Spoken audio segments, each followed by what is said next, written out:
a lot of times I'll just let the wood, the knots and the grain in the wood dictate what happens. And I get a lot of inspiration from that. It's kind of like cloud gazing, you know, how you can see faces in clouds and things like that. A lot of times I'll examine a block of wood or a piece of stone or something that I'm going to work on and just try to see what's there before I ever start.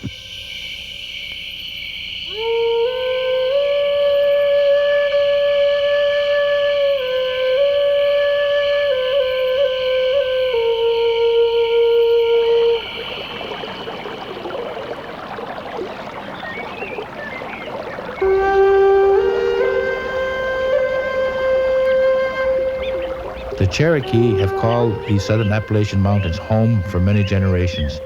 They called themselves Aniyakwia, which means principal people, and they were the largest tribe in the southeast, occupying parts of 8 states. As a native people living in harmony with the natural environment, they learned how to turn river cane and oak into baskets to carry and store food, wood that would yield tools, traps, utensils, and transportation, and stone, shell, and feathers that would reveal beautiful celebrations of ancient tribal ritual. As skilled hands, eyes, necessity, and imagination united with these abundant raw materials, Cherokee crafts were born to help make life easier. But utility gave way to appreciation and acquisition through all the historical tribal changes. Today, the artistry continues even though the purpose has changed. For the Eastern Band of Cherokee living on the Qualla Boundary Reservation, their arts and crafts have come to symbolize past, present, and future. But the transition from utility to art was not always an easy one. By the time the Great Smoky Mountain National Park was formed in 1940, Cherokee arts and crafts had been on a decline. After all, they were not receiving fair compensation for their work, and interest, information, and dedication were generally not to be found. It was hard to make a living from traditional crafts, although some walked over 40 miles to Waynesville, North Carolina, to sell their baskets. As tourism continued to grow in the town of Cherokee, North Carolina, an effort was made to improve the handiwork legacy through education and workshops. From the efforts of the local Cherokees, the Cherokee Indian Co-op was born to help stimulate crafts production and to offer a market for their sale. Molly Blankenship was a founding member of Qualla. After World War II, our craftspeople could sell their crafts in the summertime, but they could hardly give them away in the wintertime. The group organized as Qualla Arts and Crafts, Inc. We have about 300 members now, and we're one of the most successful, if not the most successful, cooperative in the country, Indian Arts and Crafts Cooperative. And we have very high standards, and we have preserved our crafts. Our young people are eager to learn so that they can become members of Qualla Co-op. This first ever sales outlet also hired teachers to teach basket weaving, pottery, beadwork, and weaving. The Cherokee responded positively to this challenge. From this co-op grew the Qualla Arts and Crafts Mutual, incorporated in 1955. This membership organization was designed to supply a year-round sales outlet to promote high standards of workmanship and design, to help craftsmen and women solve their problems, and to secure better prices for craft work. Today, inside Qualla, the display floor is filled with craft items that continue to blend raw, native, natural materials with colorful creativity, tradition, and inspiration. River cane and oak that change into baskets, buckeye and walnut trees that transform into masks, bowls, and animals, cloth woven into sashes, beads sewn and strung into jewelry, and stone becoming mysterious creatures. An exhibition and gallery have been added to further showcase outstanding Cherokee artistic achievement. Qualla also has a marketing strategy and exhibition program to expose its art and artists throughout the U.S. and in foreign countries. Tourism from the Blue Ridge Parkway and the Great Smokies National Park continue to grow, and as Cherokee's annual celebrations like the Fall Festival continue to draw more and more, vacationers are being exposed to life on the Qualla boundary. Indian stickball is an historical game that's still quite popular with the locals for bragging rights, and it can get a little rough at times. The Oconaluftee village showcases the lifestyle of the early Cherokees and the drama Unto These Hills, which portrays the history of the Cherokee Nation, both educate and entertain a growing audience. Through this tourism connection, the Cherokee artist is more able to reach an interested market, and especially through the efforts of the Qualla Arts and Crafts Mutual, this can be done in a professional manner. The impact of this association has brought beauty and Native American tradition into the homes of many satisfied collectors and has supplied income to help raise Cherokee families. But even more importantly, it has meant the Cherokee artists can continue to create and to honorably recognize their ancestors who first called these mountains home.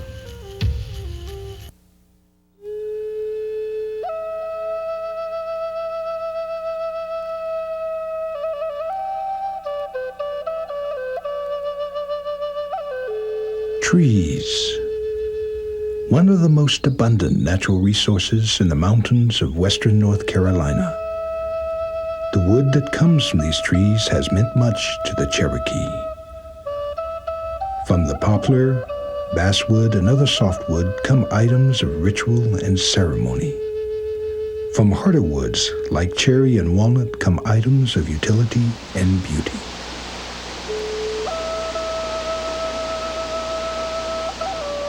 Today, as yesterday, the Cherokee's creative powers work with their natural environment to reveal meaningful works.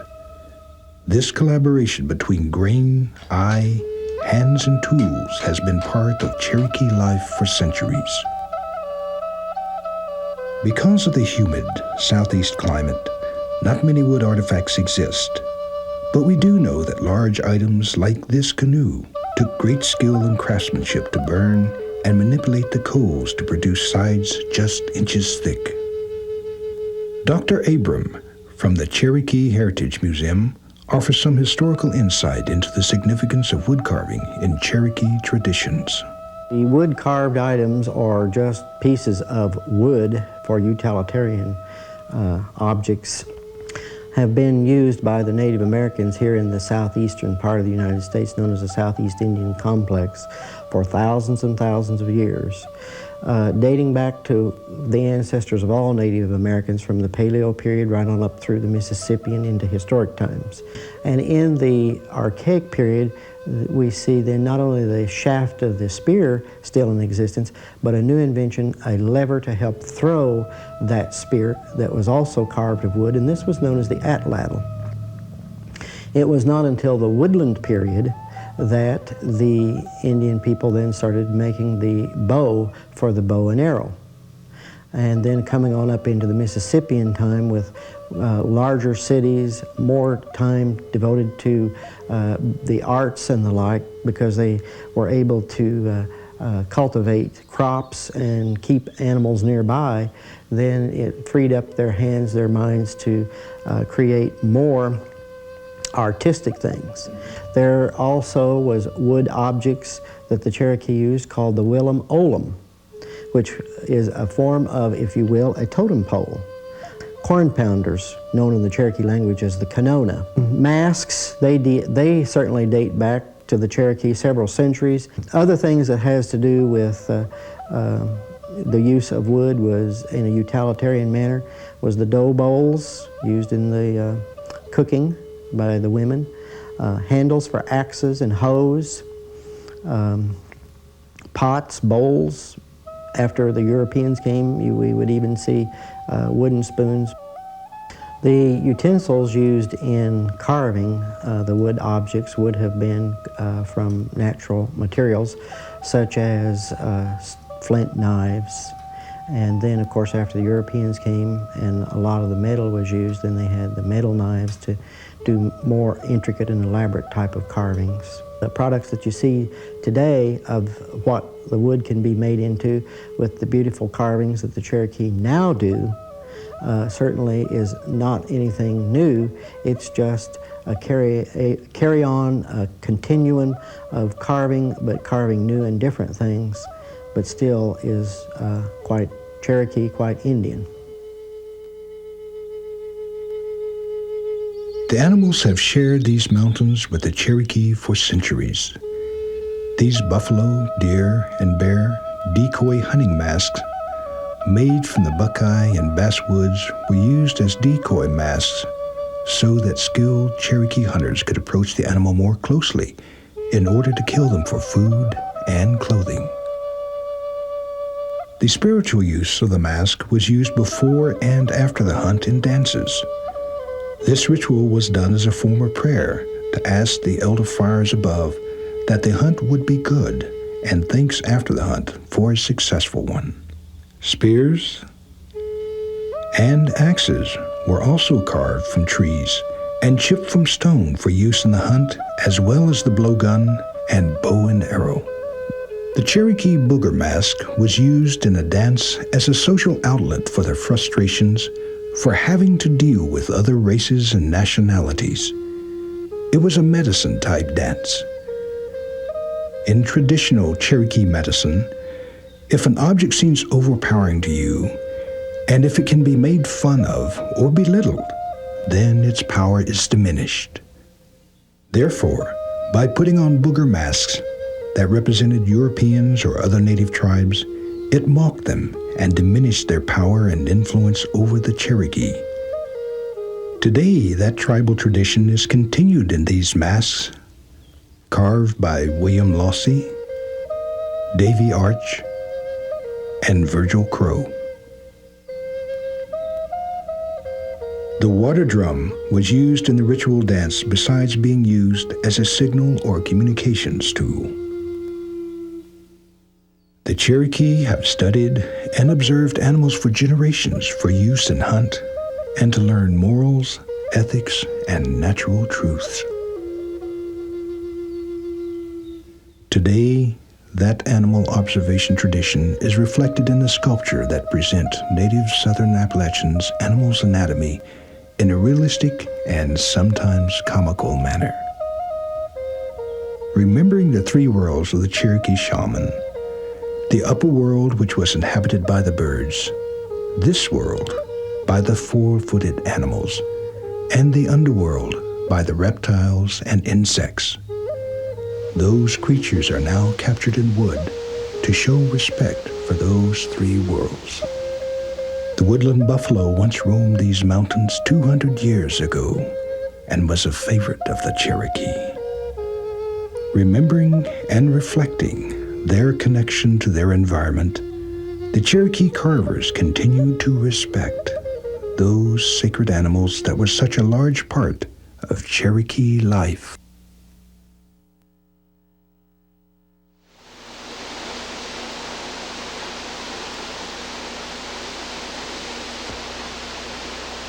The Qualla carvers represent continued Cherokee attention and creativity in wood sculpture and carving. Their art is from a lineage of once utilitarian items that now bring grain, texture, design, skill, dreams, and tradition alive as a result of blade to grain, from father to son.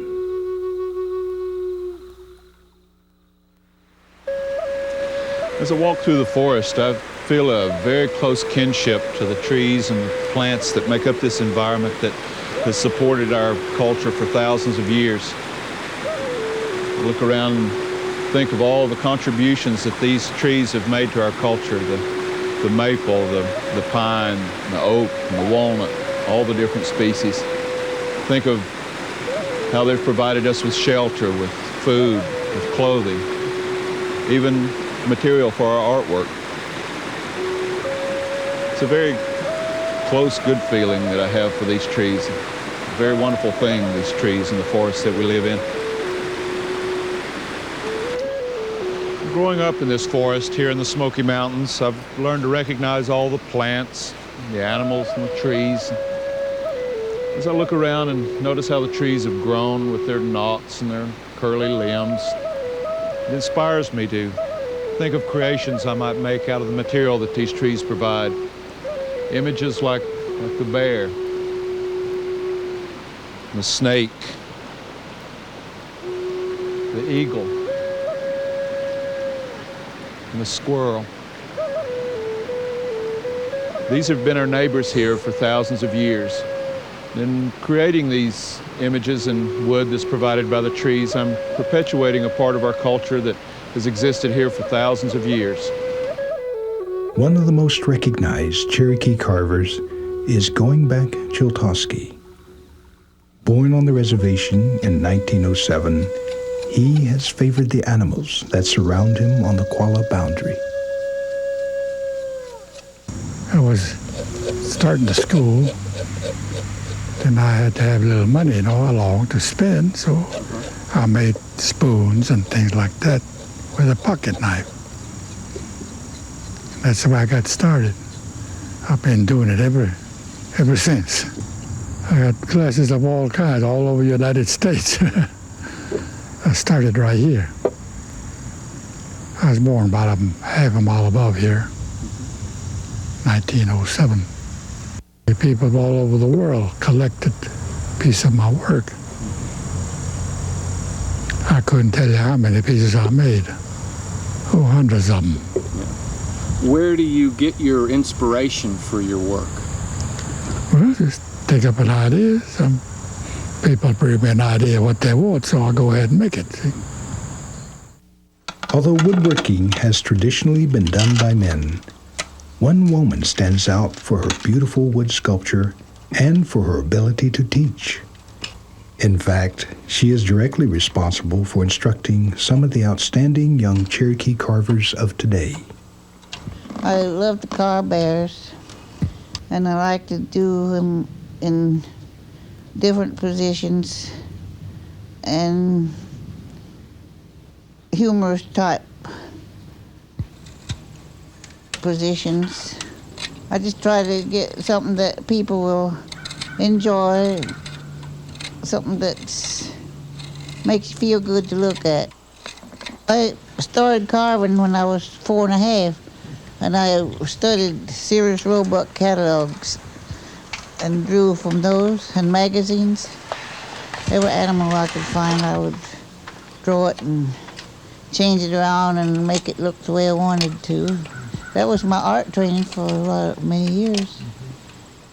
And from there, I went on to Chicago from Cherokee, and from high school, I went on to the Art Institute. When I came back here in '53, I was teaching. I had classes in the 4th through 12th in the lower grades. 4th through 6th, I had the students 2 or 3 times a week, 3 times a week for art classes. That was drawing and painting.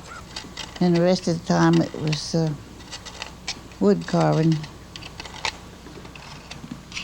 And I just become attached to those kids. To me, wood is one of the most, it's the most spontaneous material that you can get, I think, for emphasis on design and color. And you can take a beautiful piece of wood and you can do a beautiful piece even if you don't have much subject matter in it, as long as it's interesting shapes, I think. I use mostly native wood, which is black walnut, wild cherry, buckeye. Some rhododendron lends itself to a lot of different subjects. I think, in the first place, the wood should dictate the subject matter. I mean, a piece of wood's in most cases, you can see something in it. And the more primitive shape it is, the better it is. It's a lot harder to take a block of wood than is to take just a natural shaped wood for suggestions for subject matter. Virgil Ledford is known for his sensitive portrayal of native characters in Cherry and Walnut. But I never did go to art school. I thought about it. Then I decided I'd just try to carve without the background, without the education. So far I've had a good life out of it. I enjoy doing this. I've had a few demonstrations in Gatlinburg, and there's a lot of these art collectors over there said they know I enjoy my work because I put feeling into my carvings. They said, you make a sculpture, you put feeling into it. It's not just a sculpture, it's got feeling. And they say, we know it comes from the heart because you really enjoy doing it. And I said, well, I'd rather do that than eat sometimes. Years ago, my daddy told me, he said, son, you find something you like to do and you get good at it, stay with it. That's the advice I've always listened to. Wood, I guess I like the grain in it. You know, I don't try to plan my wood, I just put it on my pattern on there the best way that, like small animals, I try to get the most I can out of the wood without having too much waste.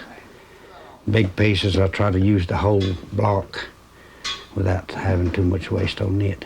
Try to make a carving big as the block of wood is, if I can. But if I can't do that, I just have to have some excess waste. But I don't waste it either. I use it in my wood stove.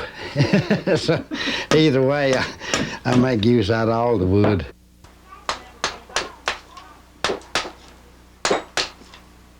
I like to do new things, that's what it is. I like to see if I can do new things. And if I work in wood, you know, I know, well, some things I try to do, then I think I can't do it. Then I get the feeling that I can do it. But I'll tell you where all my help comes from. God gave me the talent, and I'm just doing what he asked me to do. I give him the credit for giving me the talent to do it. The wooden mask has always been used in ritual in the Cherokee council houses and ceremonies. Virgil Crow continues that tradition today with his carvings. Working with wood is sort of an honor, since everything in the old days had to be handmade, you know, like spoons and bowls, or probably even containers for storing things or carrying water. It goes, to me, it goes a long way back. And I just feel privileged to be able to continue to work with wood. I started carving when I guess I was about 9 or 10 years old. I just carve little cars or something like that to start with. And then later on in school, I learned from Amanda Crow. She's teaches at the high school up there in Has. I taught for a long time. I think she's finally retired now. But that's about where it came from. The easiest thing to carve would be ducks and birds. Little quails, I remember those. Then we got into the harder things like bears and figures, people, that kind of thing. And then about 10 years ago, I got interested in masks.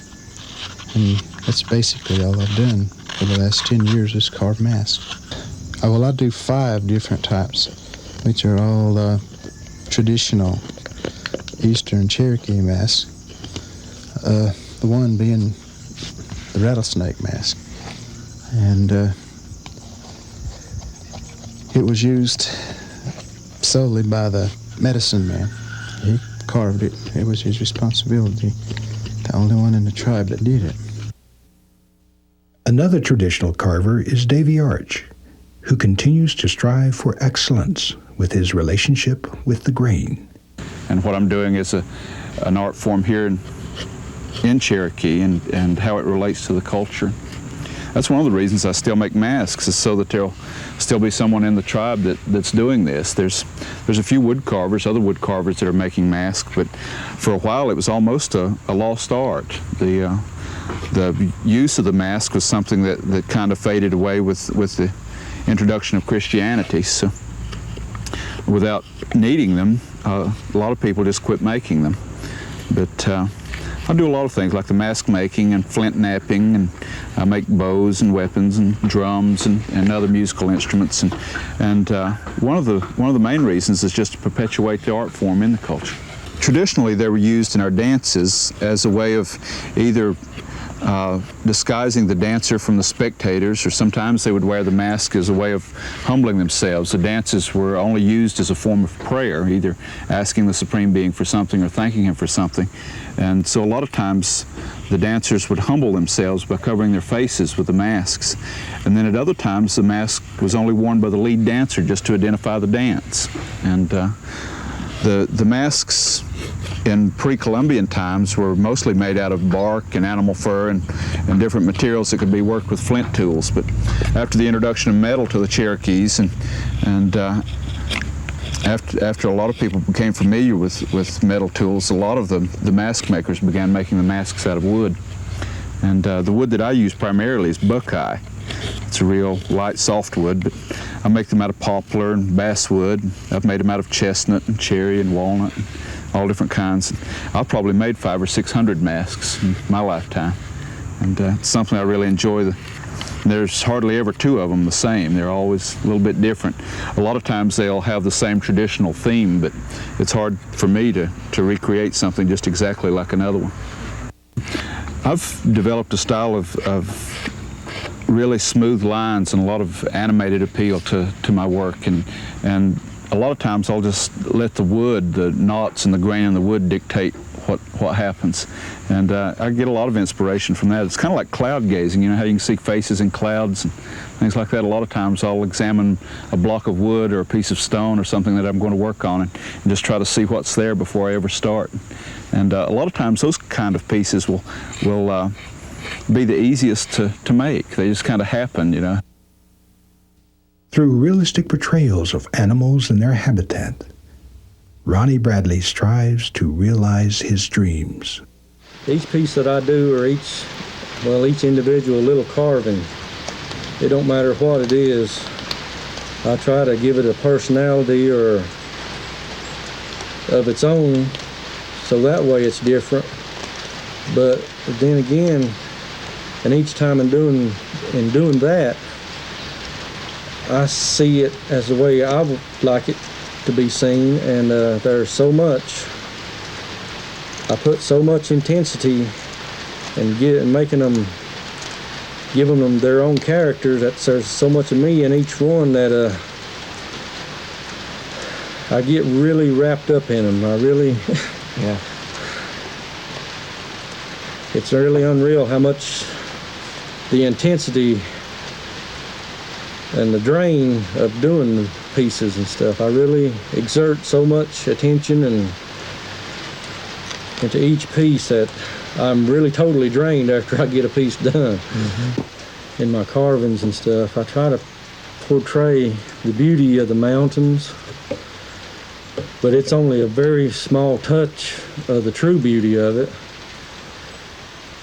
And I want them to get a satisfaction of saying, wow, that's pretty. I mean, you know, just the overall good feeling of saying, make somebody feel good and say, wow, that's nice. Because I know how I feel when I see a lot of nice stuff like the basket makers, other wood carvers. I'll say the same thing. I said, man, that is a nice piece. That is a nice piece of art there, and that makes me feel good. And I want other people to feel good about feel that good when they see my stuff, or I try to anyway. From grandfather to father to son, William Lossy embodies the true Cherokee legacy of continuing to connect tradition with his art. When I was a little boy, the older people come down from the mountain, from the other side of the hill, maybe Big Cove or Roach Creek or Big Witch. They come down, older people. Like, I remember one time in Sequoia, running with Sequoia, and some other man, like Lawyer Calhoun, they told story. I'd be sitting next to the fireplace on the floor. They'd be sitting around there, and they told story about this past. Trail of Tears sometime, and sometime they talk about some kind of witch, stone coat witch, and all kinds of stuff, and what they seen it. Sometimes they talk about the big snakes come out of the hillside during the early spring, when the big rain come down. 4 days non-stop rain, and then the 5th day, it'll be a clear day. That big snake called Ooktan, and it'll be already left. So that's the kind of story they were telling. And so from that, then, as a young boy, you remembered all those stories? Yeah, I remembered all of it. Well, I make something like drums and all kinds of stuff, like a rattle out there, and mask like this. I use that kind. To make that kind, just like, see, I can't write to tell a story. I can't write with a pen and pencil, paper. So I created that stuff to tell a story. Well, it's come to me, sometime it's come to me in a dream while I was asleep. I seen that kind of stuff. I guess the way I hear the story, I guess that's what brings it to me, the way I hear it in older days. And it stays with me in my head when I dream about it, until I carve one like that, raven marker. They talk about it in older days like that, where they live and what they eat. Raven marker was a person, but he transformed different kinds of person. Sometime raven and sometime maybe a wolf, stuff like that. It wasn't just a raven marker. It was transformed different people, maybe just other people. It'd be really just a witch. I actually dream about it. It takes me back in older days. Sometime I dream about this. I join in older days. They wearing a buckskin and a headdress and what they use on there. What I see, it stays on my mind. It still comes from there, what I create. I thought when I create something like this from the dream, and I feel good afterwards. I guess because it's I created that, let everybody see it, what I dream it.